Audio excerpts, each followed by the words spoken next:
For 10 years, the Kurds were Washington's most loyal boots on the ground against ISIS, serving as the world's shield against the caliphate. But as a new government rises in Damascus, the Kurdish SDF has found out the hard way what happens when your strongest ally suddenly stops answering the phone. Today, we look at secret deals between Washington, Ankara, and the Shara regime that have left the Kurds facing total dissolution. Are they being traded for new friends? While Ashara officially promised to protect minorities, the reality on the ground is a violent takeover. The Alawite community, long synonymous with the Assad regime, bore the brunt of the first wave of violence.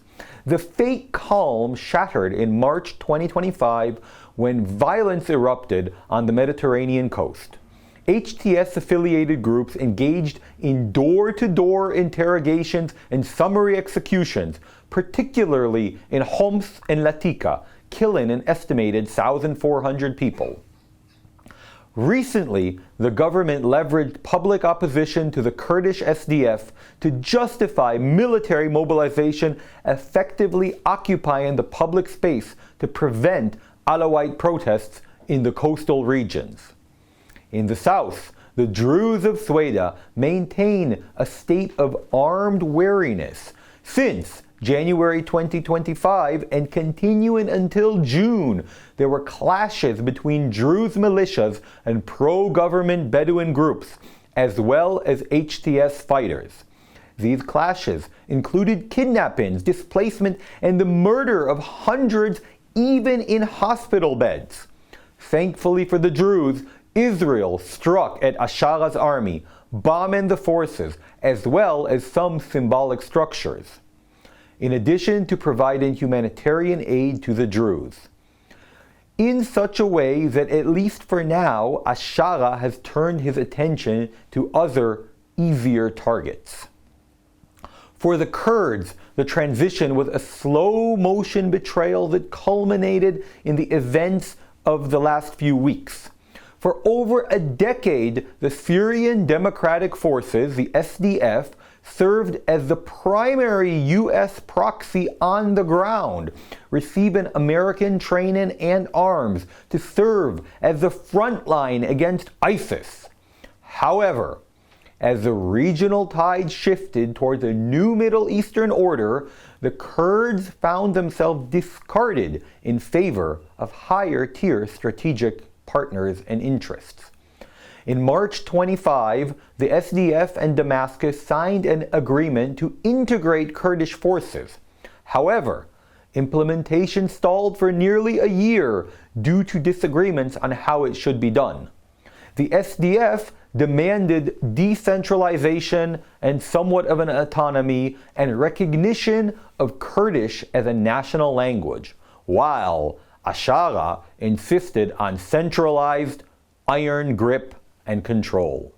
Behind the scenes, the U.S. pivot towards Turkey, a NATO ally and a key regional partner for the new American administration, left the Kurds without their diplomatic shield. In recent weeks, the Syrian army launched a massive offensive supported by Turkish air power. Turkish forces viewed the dismantling of Kurdish power as a strategic necessity due to their own conflict with the PKK within Turkey, which is the Kurdish party in Turkey, who have been trying to form a country for decades.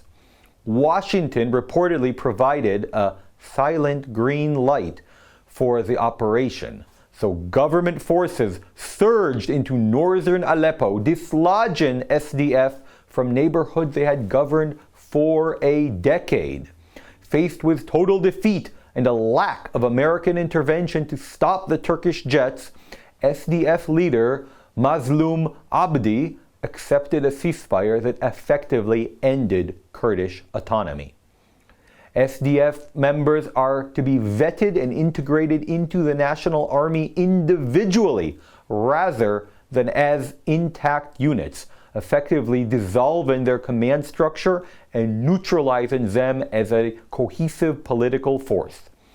Damascus assumed immediate control over the Tabqa and Freedom Dams and the associated agricultural fields, as well as the strategic oil and gas fields of Deir ez-Zor and all border crossings, stripping the Kurdish administration of its primary economic leverage. The SDF is obligated to expel all non-Syrian PKK members from the country, a core demand of the Turkish-backed Al-Shara regime.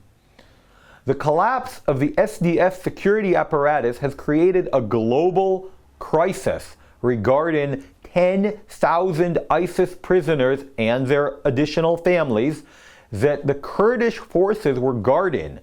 The US has long funded these prisons, effectively employing the Kurds as jailers for the world's most dangerous terrorists. Just last week, during the fight-in, between 120 and 200, depending on who you ask, ISIS prisoners escaped from the Shedadi prison. Critics argue that the US abandonment of the Kurds turned these prisoners into a bargaining chip for the new regime, which could use the threat of their release to extort concessions from Europe or even integrate terrorists into its own security apparatus, which wouldn't be so far-fetched considering Al-Shara himself and the HTS he leads are Islamic jihadists, formerly Al-Qaeda, who have just put on a suit to cover up their bloodstains.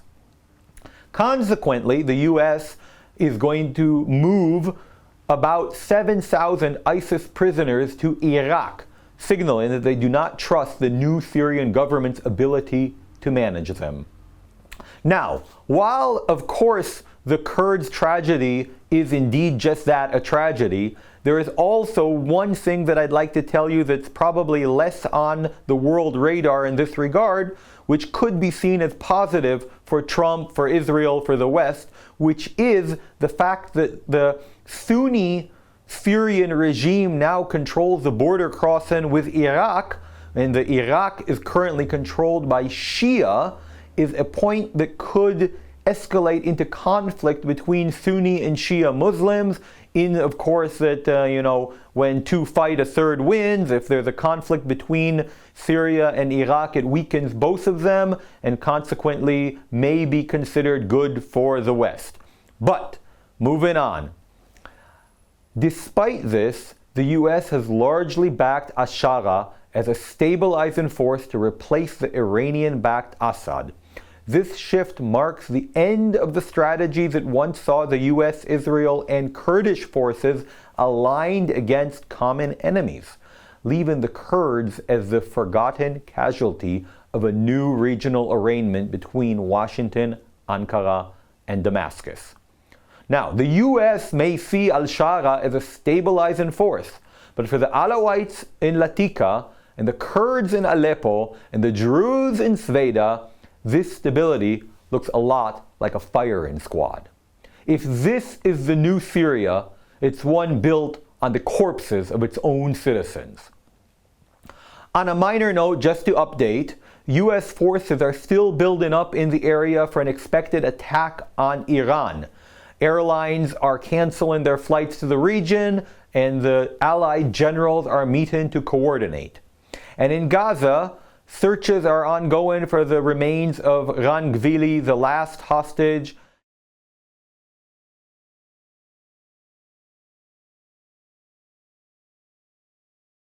And the Rafah border crossing may open shortly.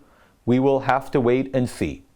Join us next time for more. And remember Syria, Israel, and Iran in your prayers.